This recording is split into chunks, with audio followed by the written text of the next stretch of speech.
their savviness to stay alive throughout the years, especially with think about how much technology's changed since the mid '90s to today.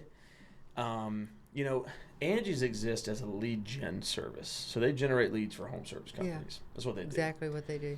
And the problem is it's twofold. And, you know, our background was in home services. We own a company in restoration here in Nashville. So we felt this personally, as well as talked to hundreds of other home service companies, and they had kind of the same feeling, right? The problem is, as the homeowner, when you go on to Angie, let's say you say, I want lawn care.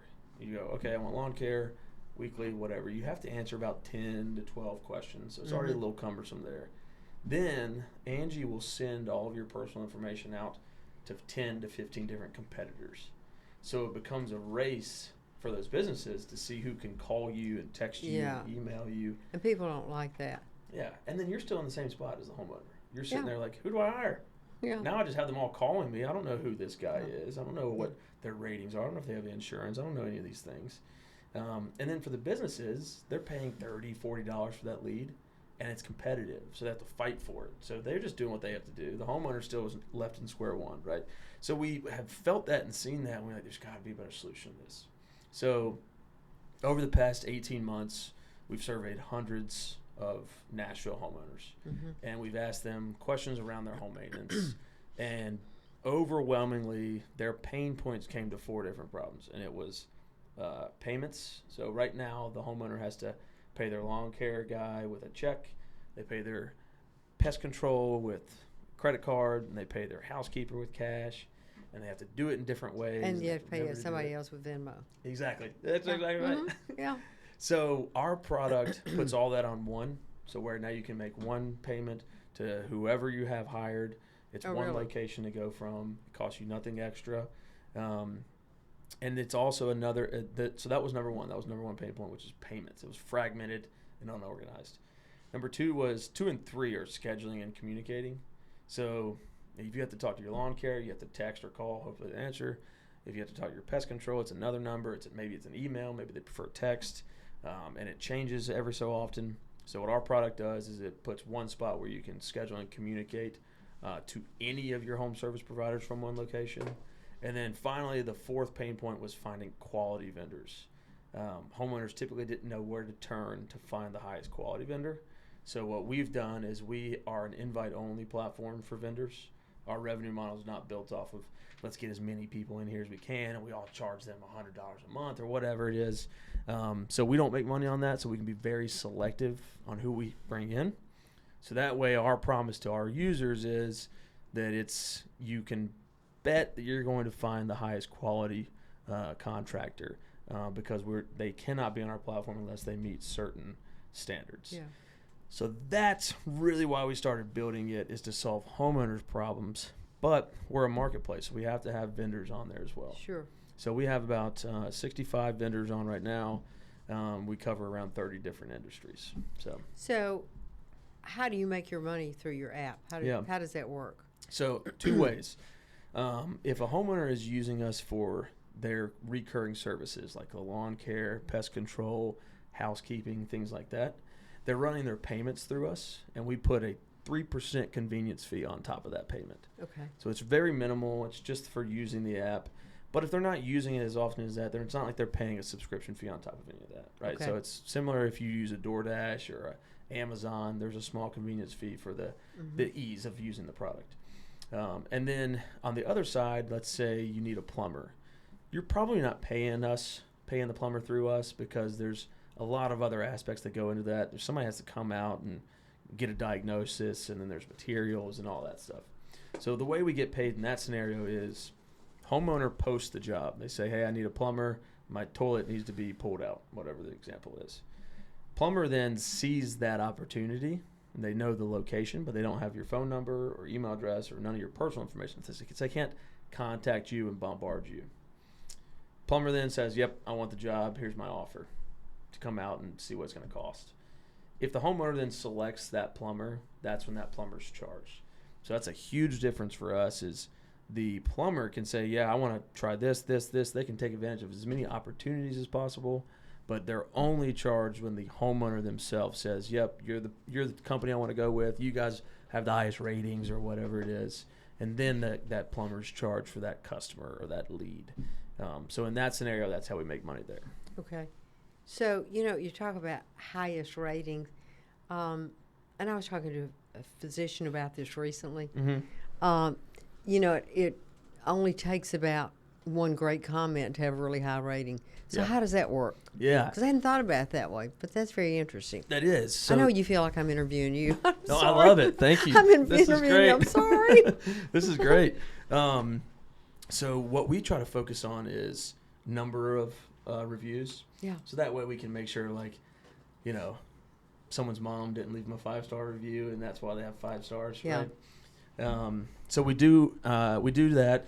Now, we have to be careful because we don't want to exclude local businesses, local mom and pops. Sure.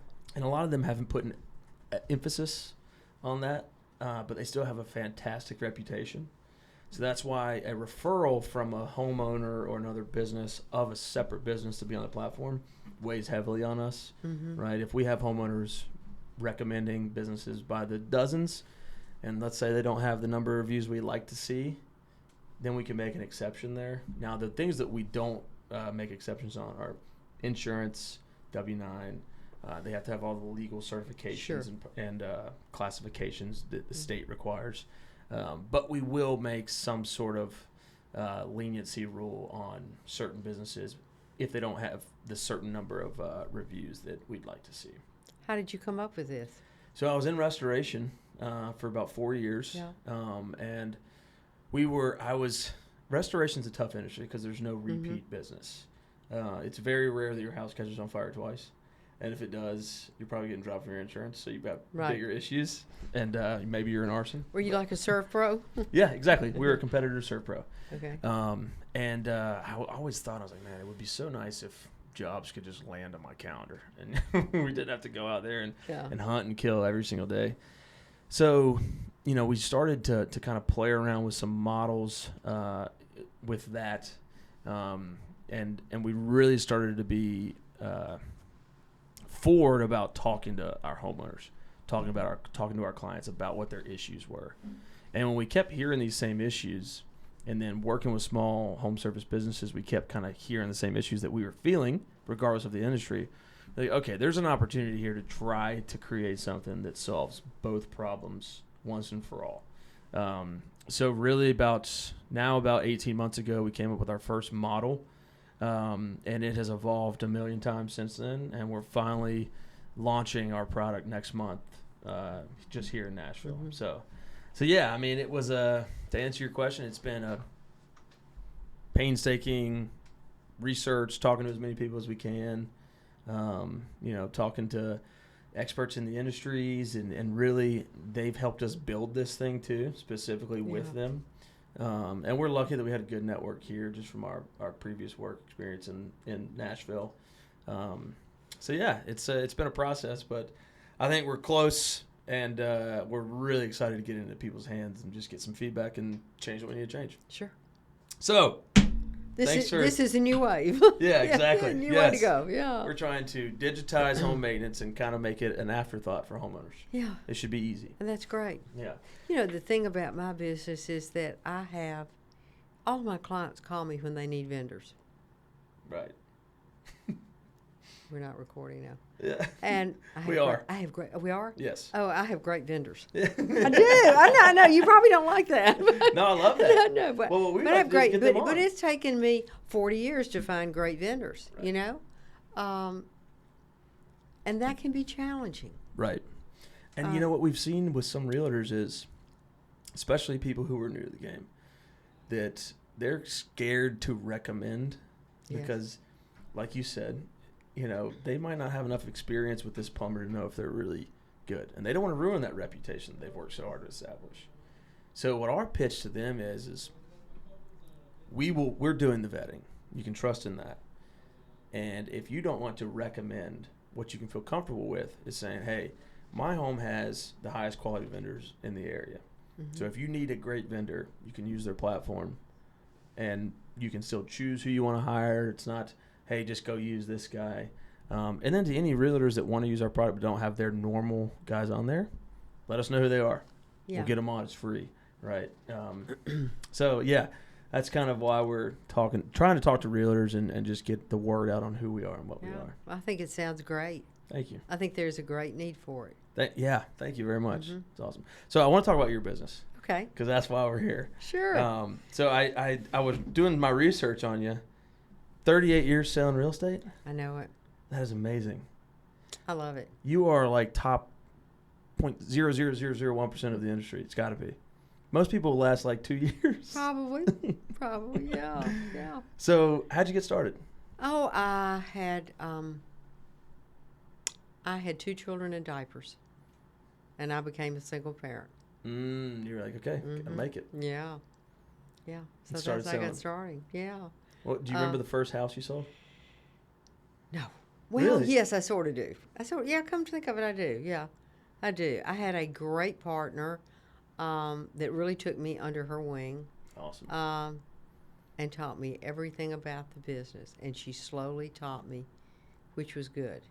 And it has changed so much through the years. Oh, God. Because back when I got into real estate, you had some technology, some computer, limited, and you had a book that was thick, like a phone book, and it came out every 2 weeks, and that's how you found out what was on the market. And that was the MLS or the equivalent. And that was the MLS, or you had to drive the streets and look and see if you saw some signs, because obviously there was a sign in the yard, but it hadn't gotten to MLS yet, to the book. So you were actually having to hustle. Yeah, and you had to, every time you showed a property, you had to go pick up the key at the office of the listing, and then after you finished showing it, you had to return the key. And we had no technology in regards to contracts. I mean, we'd be out at 10 o'clock at night getting people to sign contracts. There was not anything electronic. So these realtors these days got it easy. Well, it's different because we were I guess a big town back then. Yeah. We're like a city now, and that made a difference. So you didn't see people moving that much locally, unless they were going to relocate for a job, unless they had, they kept on having more children and they needed more space for their children. But there wasn't the speed that there is now. There weren't as many people here. Right. Yeah. So there's far less opportunity, I would imagine. Right. Maybe less competition. Yes. Within the real estate agents themselves. Right. Have you always worked for the same brokerage, or what did that look like at the beginning? No, I've been with 2 companies. I was with Starling for a number of years, and then I moved to Frederick and Clark. Ah, okay. And why the move? Well, it was just a different dynamics, a different company, and they were great people at Zeitlin, and I'm still friends with a lot of the people there. But sometimes you need a change, and I wanted to stay with sort of a mom and pop operation. I didn't really want to be with a franchise operation, and so they both are, mom and pop operations, and they're local, and I like that. Yeah, absolutely. Yeah. Well, especially for, you've got deep roots here, right? I mean, that's just living here for that long. I'm sure that a lot of your businesses come from just years long relationships. It has. So that I imagine that's super important, that the brokerage kind of reflects that as well. It does. Right. Instead of some national conglomerate, it's nice that it mimics what your brand is as a real estate agent. We're more of a boutique operation. And a great percentage of what I sell does not go to the open market. So it's about networking. Gotcha. Yeah. And why is that? Is that because of the price point? Is that because... No, it's just, we are, there's some of us that are in different groups together, and we are able to share with each other about a property before it comes to market, as long as there's paperwork signed that's an exemption. And the exemption does not require you to go ahead and put it in MLS. Oh, gotcha. Which is a benefit to the client. It's a benefit to the client if they're looking for the jewel box, the perfect house. If there are other people that are looking for the same thing. And it really helps. It's a great service to our clients. Right. In regards to being able to network and find a property that's not on market. Because a lot of times when you look at MLS and you go through and analyze everything that's available, what you're looking for that buyer is not there. So then you have to figure out, okay, how am I going to get there? Right. And so that's when you network with other people. And obviously texting has made a big difference. Yeah. Because you can network a lot faster. Right, to multiple different people. You're just sending pictures, you're sending needs. But you cannot send out pictures like if I am texting and I'm on a group text like with more than one person and I'm talking about a property that I have off market, I can't send those pictures out to multiple people. I have to send them out individually. Is that a rule? Yes. Really? Mm-hmm. Why? Because that like mimics That's basically just, the MLS? it's like, it's a protective thing that, you can only send it out to each individual agent. So if I'm telling an agent about something that I've got off market and I'm on a text with a group of them that says I've got something that'll be coming soon and people ask me to send pictures, then I have to send it to each individual. Not in the mass text. Is there a lot of like little tiny rules like that just kind of go unnoticed? Well, these rules keep on changing. Yeah. It's like they're trying to get you. Yeah, I know it. Yeah. Catch you on your toes. So with someone with 38 years of experience, over half a billion in volume in your career, what's your advice to that real estate agent, that 21, 22, 23-year-old that's thinking, should I get into real estate? Should I not? What's your advice to them? Well, I think if you're going to do it, you can't do it part-time if you're going to do it well. Yeah. And it is a business where you really need to have, if you're just getting into it, you need to have about 6 months cash reserves. That's very good advice, because I think, in my opinion, having talked to a lot of realtors, the people who get into it, who get caught with their pants down, are the ones that get into it and don't treat it like a business, but treat it like a side hustle where I'm going to make some cash. And they get a pretty rude awakening at the beginning. Or the ones that maybe have a unrealistic expectation of the timeline associated with before you start feeling good in it. It's kind of like any other business. The first year is going to be very, very tough. Mm-hmm. And if you go into it like that with your mindset right, you're just setting yourself up for better chances of success, instead of going into it like, I'm going to do like all these reality shows now, and I'm going to sell my first $1 million house the first month, going to bring in a big commission check. You're probably setting yourself up for failure there. Well, there are some people that come in and do that. And then just because you do it on the front end, sometimes it can be a false start for you. Right. Because you're sort of thinking that you expect that to continue to be there.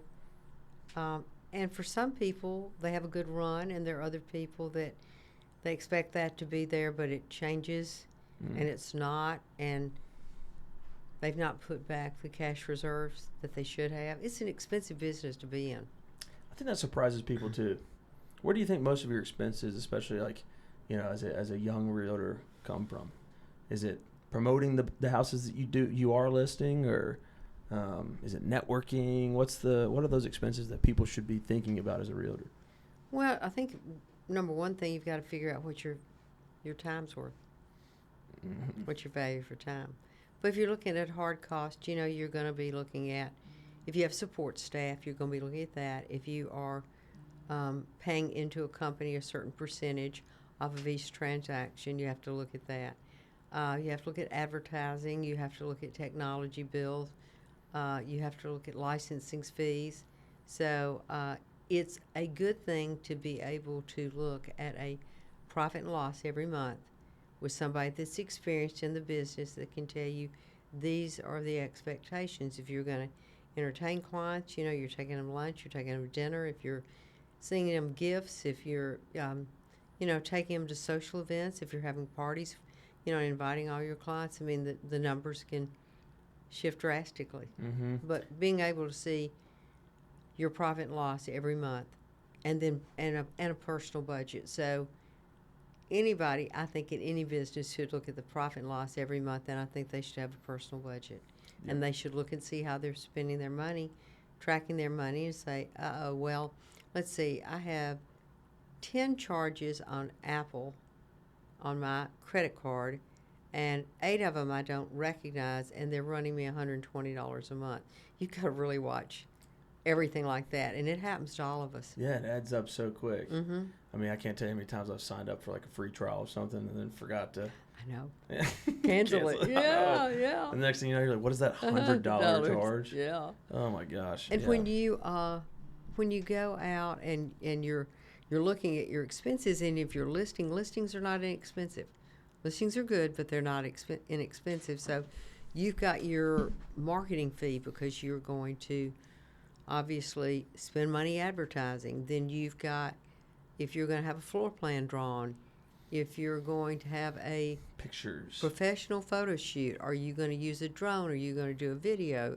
You know, or are you going to only use still shots? Don't use your camera on your phone. It shows up every time. Every time I look at a listing and I think, those pictures aren't very good. Somebody's used their camera on their phone. Now, cameras have gotten a lot better on your phone, but still they're not good enough as like a professional photo shoot. Right. Yeah. I mean, everything you just listed there sounds like thousands, especially depending on the size of the house, right? So you're looking at a couple thousand maybe if you want to do it and go all in. Well, I would say, with photography, all your technology, probably. Mm-hmm. The larger the house, as the price point goes up, sometimes you do different marketing. Just a condo that's, $400,000, which is a lot of money. Yeah. But a condo is a different marketing piece than if you've got something that's a 7-figure home. Right. Yeah, and that makes sense. Where do you see the real estate industry going? I know that's probably a topic of conversation, and it might not. It's probably not going to affect people of your stature in real estate. But what do you see happening? Should people be concerned? Should real estate agents be concerned with the changes going on, or what are your thoughts? I just think everybody is going to set up their own rules for their own practice. Yeah. So, if you have a buyer, then, and a buyer doesn't want to engage with you and pay you any compensation, people are not going to work for free. And, buyers are going to have to sign a buyer's representation agreement. And that sometimes can be hard because they think, well, I don't really know you. Right. I haven't engaged with you yet. So it's important to, take time and engage with people and get them comfortable. And you need to be comfortable too. So you have a good working relationship, but agents are not going to work for free. Right, and that's extremely tough if you think about people moving from out of state and they're trying to find an agent to represent them in state. And, you don't have that relationship. You might not trust the person yet or know the person yet.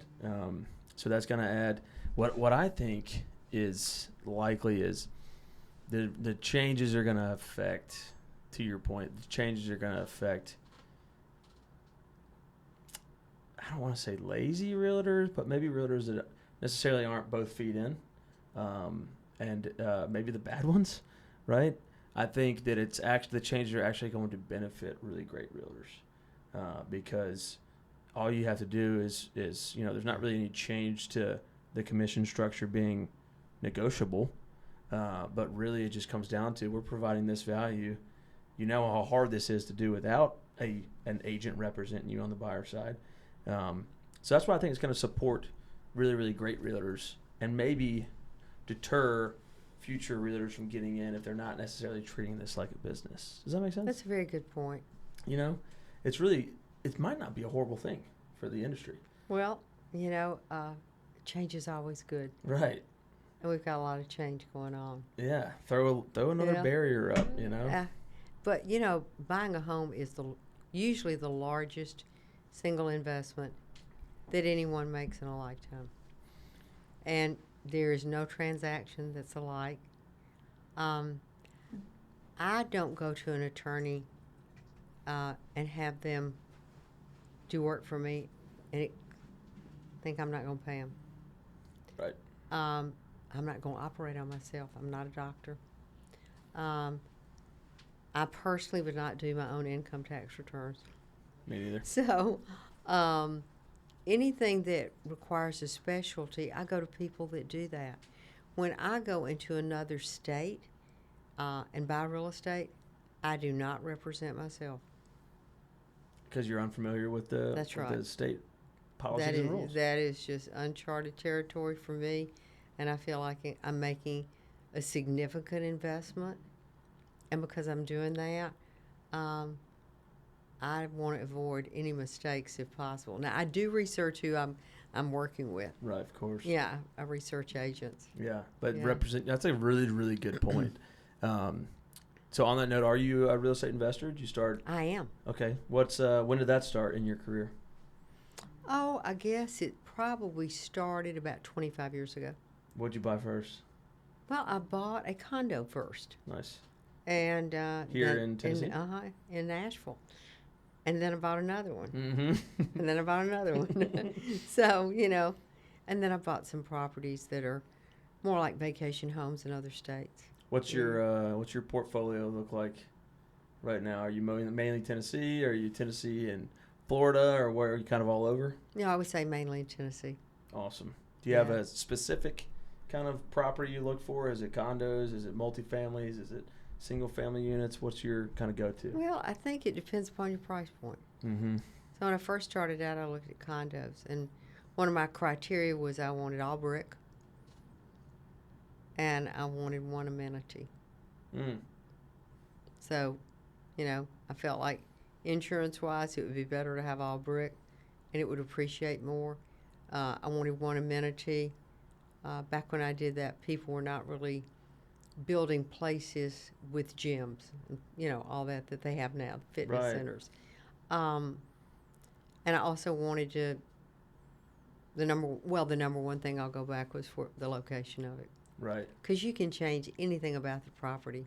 You just can't change the ground underneath it. Mm. So location is number one for you. Yeah. Mm-hmm. And it is for all investors, I think. And it should be for all buyers. Right. Because to your point, I mean, with a little bit of capital, you can make as many changes in the house as you want to. The other thing is, and that actually has to do with location too. If you got kids, what's the school district look like? What's that? Exactly. So that goes exactly to location as well. Mm-hmm. Well, what's your piece of advice to young investors that want to get more into some real estate investing and possibly turn that into some sort of passive income or some sort of career? Well, I would say is that somebody that wants to be an investor, one of the first things you need to do is talk with a lender and to see if you want to do an FHA mortgage with, putting 3% down or so, if you want to do that.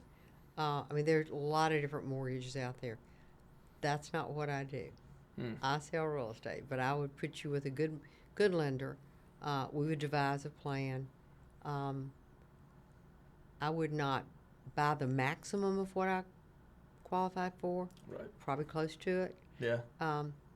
You need to have 3 to 4 months of cash reserves for carrying cost. And over a 10-year period of time, it will appreciate at the average of 5% per year. So your plan is keep definitely over 10 years on all your investments. Mm-hmm. Yeah. So it's so you're definitely a keep and hold strategy, and if it makes sense to get rid of it after that 10-year mark, then you do. Yeah. And a lot of times you have one that appreciates so much that you can pull cash out of it, and you can go buy the next property. So you can keep on. The Burr method. Mm-hmm. Yeah, that's man, I love the real estate game because of those things. Now, do you do any short term? No. What is that purposeful? Short term, or just more to manage. Yeah. And if you've got, I have management companies with properties that are not in state, but I self-manage what is here in Nashville. But short term, you can make a lot of money that way. But I like the safety of having a really good tenant that's going to be long term. And the math may not be as great as far as return on the investment. However, it sure makes life a lot simpler. Now, you can hire somebody to manage your short-term rentals. For I've 20%. never looked at that, and I've never looked into that. What they charge, 20% is about the least I could find. Yeah, vacation rentals they usually charge 25 to 30% out of state, unless you got more than one property, and then you can usually get somebody that manages to do All multiple all your properties for 20%. But yeah. I don't know. I guess if I were going to start over now, and I were your age, I probably would do short-term rental. Really? Mm-hmm. I think I would agree with that, but to your point, it's all about location. Yeah. Especially with a short term. Right. Especially in like in Nashville. Well, anywhere. And then the other side is it's almost like make it your full-time job. I look at short-term rentals as like you can make a killing at it, but it is not passive.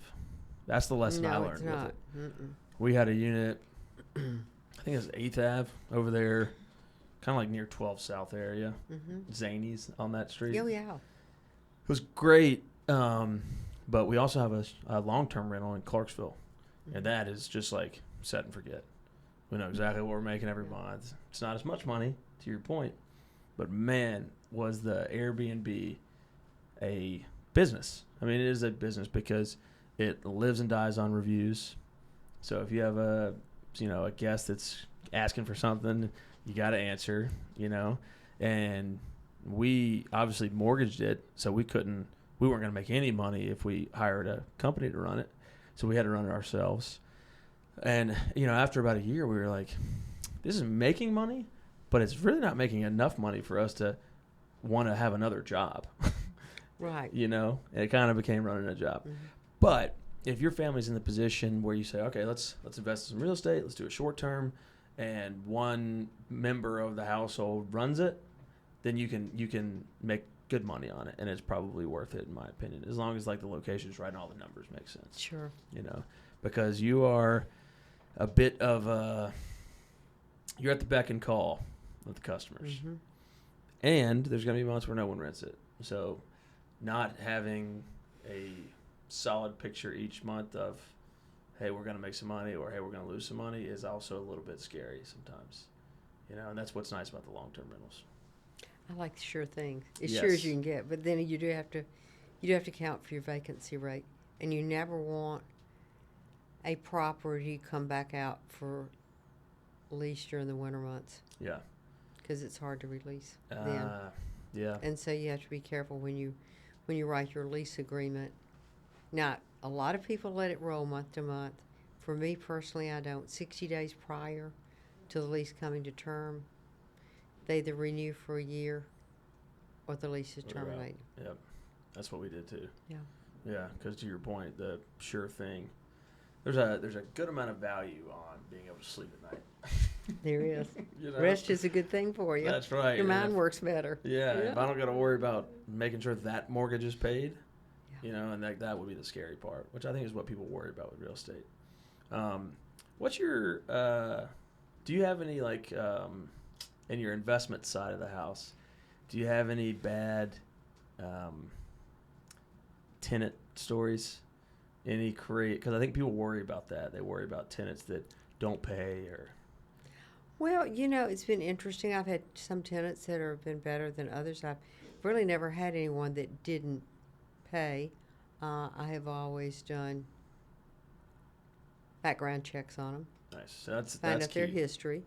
If they are, been they reliable, if they paid on time. There are times when people do lose their job, but I didn't even have that during COVID. Everybody paid. Nice. So I was very fortunate, but I don't know if it was because of where they were located. I don't think that necessarily it, because you can have a great location and somebody can be working and lose their job. Yeah, that's right. Yeah. That's why you have to have those cash reserves. That's right. Treat it like a business. What's your favorite part, switching over kind of like the selling of real estate, so the real estate agent life? What's your favorite part? What's been your favorite part of the career when you think about being an agent and selling homes and the residential side of things? Well, I enjoy being with all types of people. Mm-hmm. It does not matter to me what the price range is. And that's probably a little bit different. I think that's unique, yeah. But it's all about serving other people. And help them fulfill their dreams. Right. You know? Yeah, I think that to your point, you're more interested in helping the people, helping the person, helping the client. And it's much less about, I mean, obviously everybody's got to make money, but your model seems like it's much less about a certain price point or a certain luxury build that you're after, but it's more about establishing those relationships and connections. And your career speaks to that too. I mean, you've been in the industry for 38 years, and that doesn't happen by accident. So I think there's probably something to learn there for young real estate agents. What's the worst part? What's the thing that you find annoying in your kind of day-to-day, or maybe not now, but in the past? There are not enough hours in the day, but there never is. You can't get all the phone calls made. You can't get all the texts done. You can't get all the emails out. You know, an email will absolutely eat you up. Yeah. And you'll sit down and you think, oh, well, I'll check my email. And then 2 hours later, you realize I've been on this the whole time. Mm-hmm. So I guess emails are an annoying part to me. I'm one that doesn't write an epistle. I have an email pretty quick and to the point. Yeah, that's been the most challenging thing for me. The admin side of things and making sure it doesn't bog you down. I am not a paper person. I'm a relationship person. I can look at a property, I can analyze it, I can determine what I think the value is, but you can't be all things. So you have to select the things that you feel like you do the best. Right. And yes, I can write a contract online, and that's not a problem. My assistant that's 31 can write a lot faster than I can. Well, and that's okay. There's some wisdom to that. It's Yeah. knowing what you're good at and doubling down on those efforts. Right. And getting some support help on the things that you're not good at, so that way you can double down on things you're good at. Exactly. I think that a lot of business owners learn that lesson late. And then when they finally learn it, they're like, oh my God, this life is so much easier now. Yeah, you leverage yourself. It's a lot easier. That's right. But there's still never enough time. Yeah. Because then you just fill it with more things that you're exactly. good at. You're like, oh exactly. My gosh. Oh, that's great. Last question. Thank you for your time. Oh, you're welcome. We really appreciate it. Is there one thing you always wish that your clients or anybody that's thinking about buying or selling a home knew before they said, all right, let's list the house, or let's start the search, or let's get pre-approved? Is there anything they should know as far as timing? I know people worry about rates. They worry about timing. They worry about things that might not be as important, especially the first-time buyers or sellers. Is there anything you would give advice to that homeowner who's about to buy or sell for the first time?